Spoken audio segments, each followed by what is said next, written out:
Hilo linampa alama. Katika mtihani wa taifa na mtihani wa ndani kwa ndani pia pale shuleni, mwanafunzi anapewa alama 4. Alama 4 za muundo.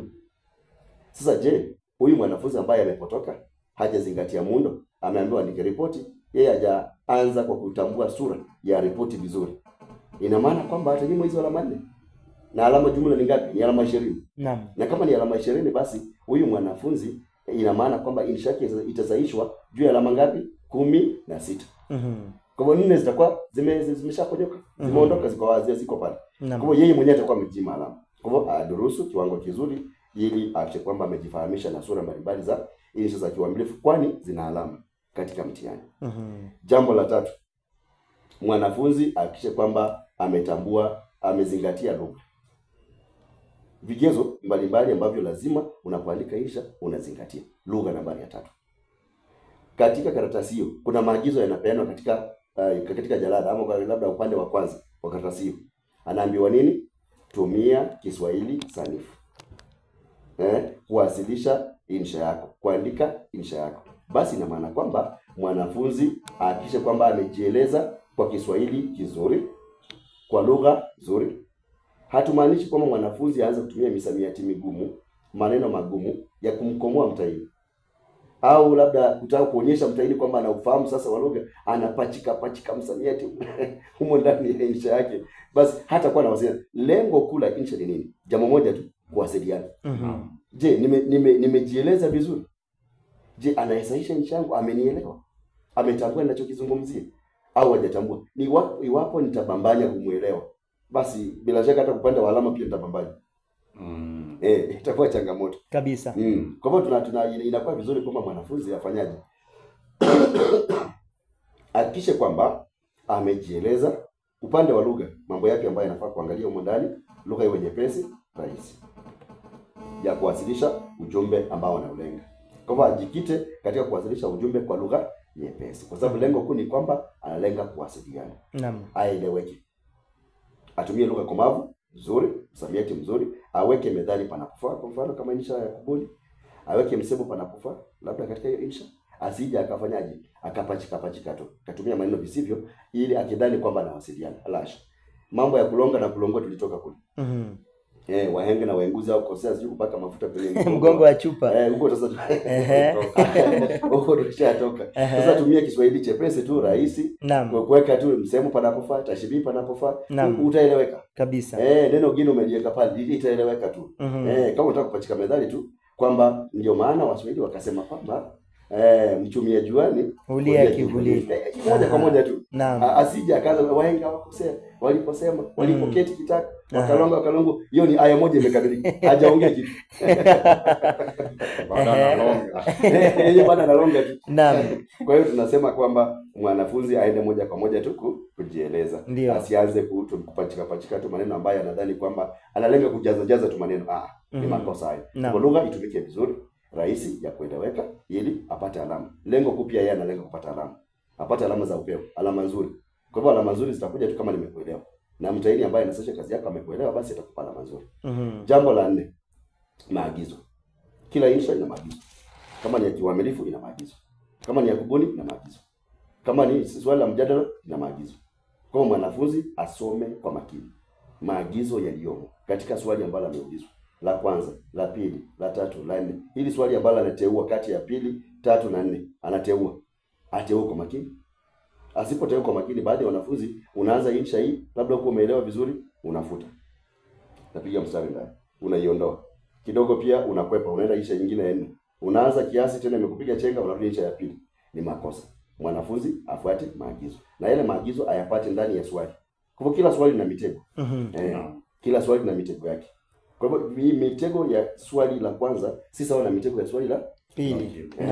Tofauti kabisa. Kwa hiyo mwanafunzi asome maagizo yaliyomo, ayaelewe, ayafahamu.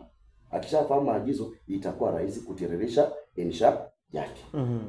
Wakimwambia kwamba kwa mfano andika kumbukumbu za mkutano mliofanya wa chama cha Kiswahili pale shuleni mwenu, mkizungumzia changamoto zinazokumba lugha ya Kiswahili. Maagizo ni yapi humo ndani? Azungumzie changamoto zinazoikumba lugha ya Kiswahili. Yeye akizungumzia ufanisi, wa Kiswahili. Naam. Yeye akianza kuzungumzia namna ya kuboresha Kiswahili, yeye hajajibu swali. Amepotoka. Amepotoka. Ndio. Amepotoka. Na kule kupotoka kwake sasa ndiko chanzo cha kuvuna alama duni. Naam. Alama ndogo atazipata labda za bakshishi tu. Ndio. 0.1 0.2. Kisa na maana hakujibu swali. Kabisa. Mtaini pale atamwandikia tu pale kwamba umepotoka.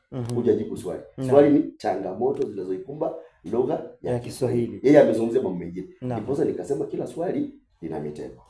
Na ile mitego ya kila swali mwanafunzi asome, mwanafunzi mzuri pale shuleni, pale nyumbani. Unaposoma swali pigia mstari maneno elekezi. Yanayokusaidia wewe kukumbuka kila ambacho ulisoma darasani ili ujibu kazi ambayo umepewa kwa makini. Kwa maagizo mwanafunzi yafuate kama jambo nambari ya 4 wakati anaandika insha. Nambari ya 5, mwanafunzi azingatie idadi ya maneno. Hapo inamaanisha kwamba mwanafunzi azingatie urefu wa insha. Katika shule za upili utapata kwamba insha inapoandikwa kinachotazamwa vile vile pia ni urefu. Katika ukurasa wa kwanza wa hizo insha wamemwandikia pale mwanafunzi, wamemwambia kwamba insha zote zifikie maneno 400. Maneno 400, basi mwanafunzi asianze kuumiza kichwa kwanza kuhesabu maneno 1 2 3 4 mpaka 400. Hiyo tayari ameshapoteza muda mrefu wa kwanza kuhesabu idadi ya maneno. Naam. Tunamaanisha kusema idadi ya maneno yawe 400. Ule urefu wa maneno 400 inamaanisha kwamba ni kurasa 2 refu zilizokamilika. Naam. Naona chache hapa kwenye studio. Naona bwana Kefasi anazo. Kwa hivyo ukurasa mrefu kabisa unasema F. Naam. Basi zikiwa kurasa 2 zimejaa kamili. Naam. Hayo ni maneno 400. Aha. Hiyo isabali tu mwanafunzi yeyote ile ambaye anaweza kuifanya akiwa chini ya mti pale atagundua kwamba ni maneno 400 yamejaa. Aha. Kwa kurasa 2 tutakuwa amekamilisha. Mwanafunzi atasaishiwa alama juu ya alama 20 iwapo amejaza kurasa 2. Akijaza ukurasa 1.3 anasaishiwa juu ya alama 15. Aha. Kama iwapo ataandika kurasa 1, hiyo ni nusu ya insha. Aha. Nusu ya insha ni alama 10 pekee.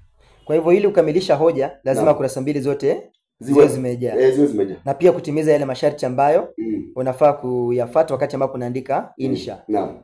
Lazima yazingatiwe pale. Kwa ule urefu lazima uzingatiwe. Naam. Kwa hivyo mwanafunzi atakuwa amejinyima alama mwenyewe kwa kukusanya insha ambayo iko chini ya maneno 400. Yaani chini ya kurasa ngapi? 2. Kwa hivyo akiandika robo ya ukurasa, labda tu ameandika mistari 5 ama 10 katika ule ukurasa wa kwanza. Mistari 5 hadi 10. Basi alama zake ni 0.5. Aha. 0.5 juu ya ngapi? Ya 20. Hizo ni alama ambazo anasaishiwa juu yake. Ina maana kwamba hawezi akapita alama 5. Aha. Kama ni kurasa 1 hawezi akapita alama 10. Aha. Kama ni kurasa 1.3 hawezi akapita alama 15. Lakini kama ni kurasa zote mbili amejaza, basi huyu amempa kazi sasa mtaini. Naam. Apitie kazi yake, aisome vizuri, amtuze alama anazohitaji kutuzwa ndani ya zile kurasa 2. Kwa mwanafunzi azingatie urefu kabisa. Na ni mazoezi ya kuandika insha nyingi pale shuleni. Mara kwa mara itamsaidia kutoishiwa maneno wakati wa kuandika insha. Naam. Unaanza kuandika aya moja umekamilisha, alafu unakwama. Unaanza kuangalia hapa. Unaanza kuangalia mabati. Naam. Unaanza kubungaa. Unaanza kulala usingizi. Misuru mingi msalani. Ishara tosha kwamba sasa muda unakupiga chenga. Kabisa. Muda unakupiga chenga. Wewe unajikuta kwamba sasa unaishiwa. Kwa hiyo muda unapoondoka pale, nakumbuka muda ni saa 1 dakika 45. Naam. Kwa atumie muda wake vizuri. Akianza kukosa kuishiwa maneno na kufikiria muda mrefu, basi itampa changamoto. Jambo nambari ya 5, naamini nambari ya 5 sasa. Naam. Ambalo mwanafunzi anafaa kuzingatia wakati anaandika insha za Kiswahili. Jambo la 5, maudhui. Kila insha ina maudhui. Maudhui ni jumla ya ujumbe unaojitokeza katika insha yake. Kwa ufupi tunasema ni hoja. Kwa mwanafunzi anapoandika insha yake lazima akumbuke hoja ni gani. Nimetoa mfano mmoja tu nikasema vizuri pale juu kwamba andika kumbukumbu za mkutano mliofanya kwa chama cha Kiswahili pale shuleni mwenu mkizungumzia changamoto zinazoikumba lugha ya Kiswahili. Zile changamoto ziwe kati ya 6 hadi 8. Yaani hizo ndizo hoja sasa. Amejikita katika swali, hoja ngapi amezipata? Ameandika hoja ngapi? Usiandike hoja moja uelezee kurasa 2. Hauwezi pata alama zote 20 pale. Kwa hivyo hoja zinazingatiwa. Hoja ngapi ambazo zinakubaliwa wakati unasahisha ule mtihani? Hoja hadi kuanzia 6 hadi 8. Kwa mwanafunzi anapoandika hoja zake, aache kwamba amepanga katika aya mbalimbali, kisha zile hoja ziwe zimeelezewa vizuri. Asitaje tu. Asitaje tu. Akitaja hoja tu ambayo itakuwa ijaelezewa na kufafanuliwa vizuri katika aya, basi atakuwa ana changamoto, atakuwa amepungukiwa kimaudhui. Akiwa na maudhui mawili, huyo mwanafunzi alama zake zitakuwa chache. Lakini awe na maudhui ambayo aghalabu yamejaa 6 hadi 8. Yaani akiwa na maudhui 6 yuko sawa. Maudhui 7 yuko sawa. Maudhui 8 yuko sawa. Lakini pia asijaze yawe mengi kupindukia, akidhani kwamba wingi wa hoja pia ni wingi wa alama. Lasha. Zile za kwanza tu 6 zitachukuliwa. Zitatosha. Kwa hivyo mwanafunzi azingatie maudhui. Ajiulize, ninahitaji kuwa na hoja ngapi hapa? Maudhui yangu ni mangapi? Ninazungumzia nini? Kwa hivyo awe na vidokezo katika karatasi ya mtihani. Kwa mwanafunzi asikurupuke tu. Umepewa mtihani hivi, yeye anajikuta kwamba ameanza kuandika mtihani. Aliona kwamba ripoti mahali iliyoandikwa, yeye anaanza kuandika ripoti haraka haraka. Soma swali, anza kuwa na vidokezo. Kwa na zile hoja sasa. Nitazungumzia aya ya kwanza, hii hoja. Aya ya pili nitazungumzia hii hoja. Aya ya tatu nitazungumzia hii hoja. Nitazungumzia hii aya ya 4. Basi akiwa na mpangilio mzuri wa kazi hiyo, huyu mwanafunzi atapata alama nyingi na hata poteza muda, kwa sababu dakika zake 10 za kwanza amezitumia kufikiria, kuwaza, kubuni hoja, ameziandika. Basi kinachofuata ni gani? Ni kutiririsha tu kazi. Kwa sababu tayari ashapanga mawazo yake vizuri. Anayaondoa pale katika vile vidokezo katika ile karatasi ya maswali, anaweka katika kitabu kile cha majibu. Kwa hivyo anapata alama zake, amezungumzia hoja zake vizuri, anapata alama zote bila tatizo lolote. Kwa hivyo maudhui ni nguzo muhimu ya insha. Naam. Hiyo itaonyesha mwanafunzi alielewa swali, amejibu swali vizuri, amedadavua vizuri, alama zake anazilenga zote bila tatizo lolote lile. Mambo mawili ya mwisho. Tunapomalizia kazi ya insha. Jambo la tuseme kwamba mawili tu ya mwisho sasa. Moja, tumesema kwamba hati. Kwa mwanafunzi azingatie hati nadhifu. Mwandiko. Mwandiko safi. Mwandiko safi una sifa gani? Jambo la kwanza, asifute-fute. Kufuta ni kuzuri, lakini asifute-fute. Mazoea. Kwa hiyo mwanafunzi asifute-fute. Pindi anafuta-futa, kazi inakuwa chafu. Kwa hivyo aepuke uchafu kwa kutofuta-futa. Lakini iwapo amekosea pia asihofie. Pigia mstari mmoja, kuondoa hilo neno, andika neno zuri linalofaa sehemu ya juu ya neno ambalo umepigia mstari.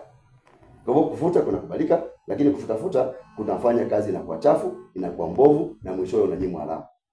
Sifa ya pili ya mwandiko safi.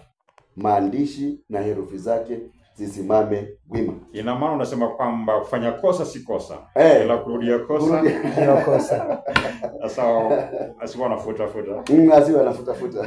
Tumegusia swala ambalo unasema kwamba maandishi yao yamesimama wima. Naam. Kuna wale ambao huweka madoido, wanapindisha kulia, wengine kushoto. Sasa hawa ndio kufanya mwandiko unakuwa mbaya. Huyu mtaini, na niwakumbushe pia wanafunzi wetu pale nyumbani, pale shuleni.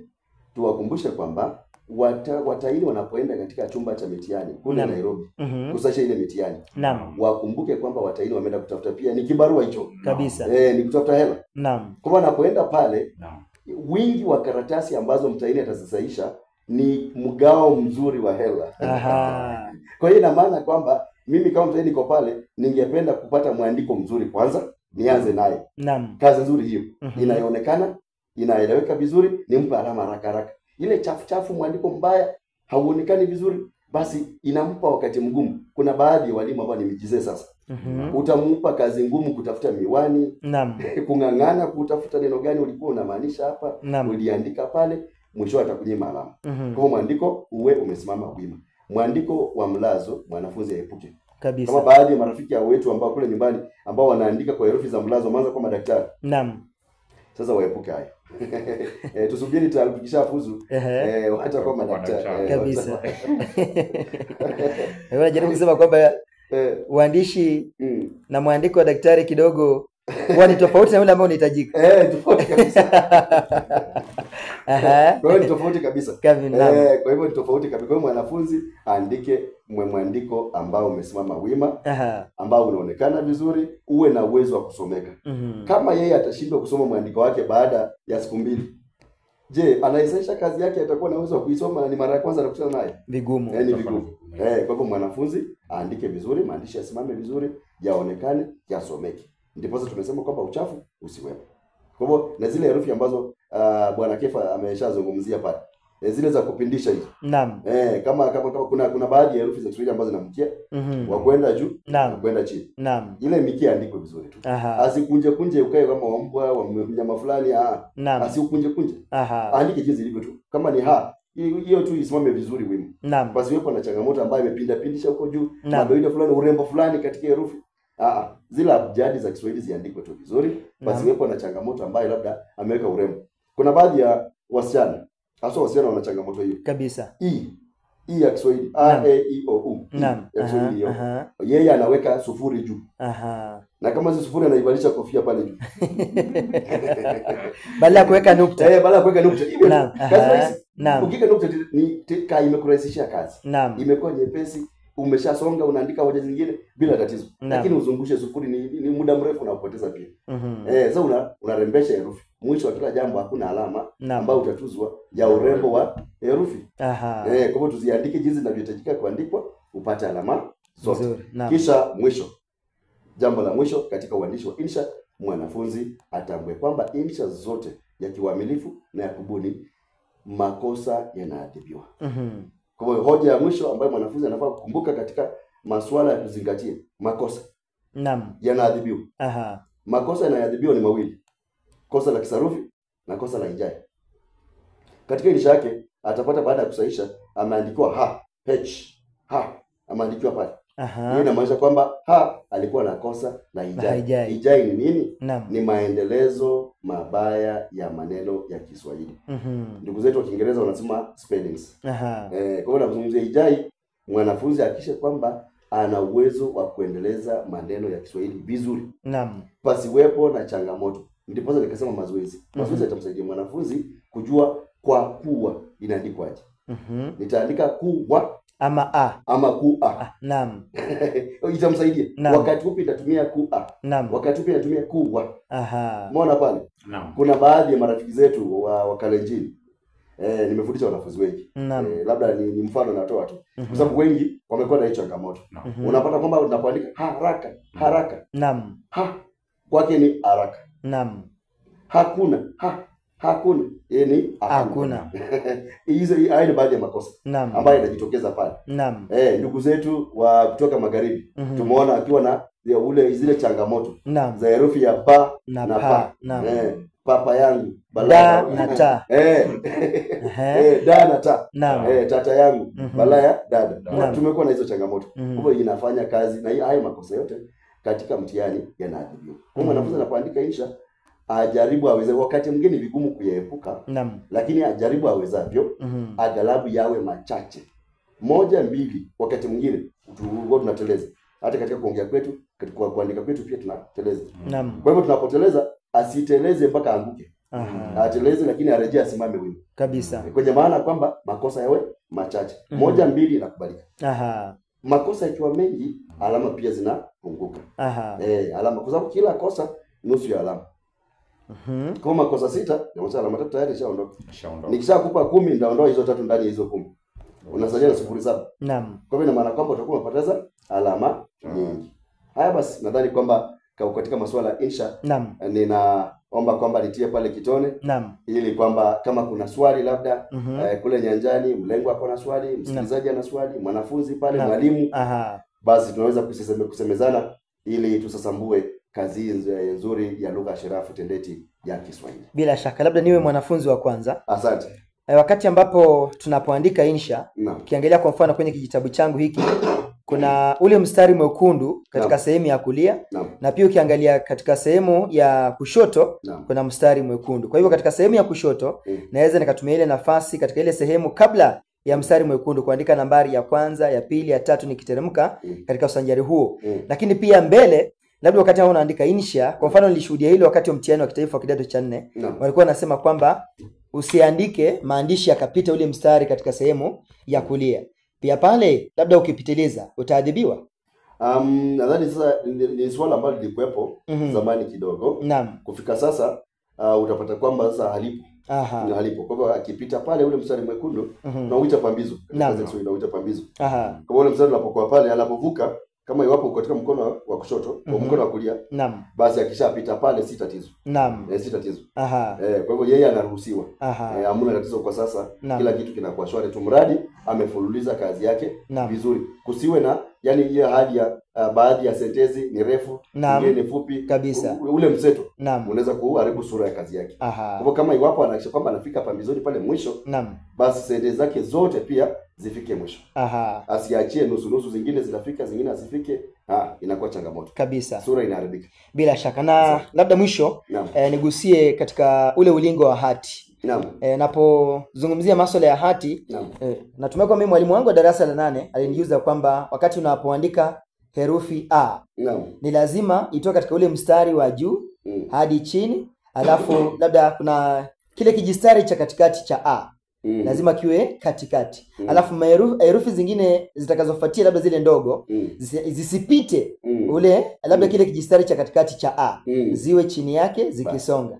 Na kama ni ba, lazima uhakikishe kwamba mstari unatoka juu, ule mkia wa juu unatoka juu mpaka chini, na pia usipite mstari wa chini, uwe pale katikati, na pia uwe katikati ya labda kile kijistari cha herufi A. Kabisa, ulale pale. Tumia kwamba labda ndio baadhi ya maneno ambayo nilikuwa naambiwa wakati ambapo nilikuwa nachochewa ili uwe na mwandiko mzuri, uwe na hati safi, lazima yale uyazingatie. Na pia hautaamka siku moja kuandika hilo. Lazima ufanyie mazoezi ya mara kwa mara. Kwa mfano sasa mimi nilikuwa na tatizo la mkia. Ule mkia ulikuwa unanitatiza sana. Nikiandika A, nitafatanisha mkia, kama ni ba, kuna mkia ambao pia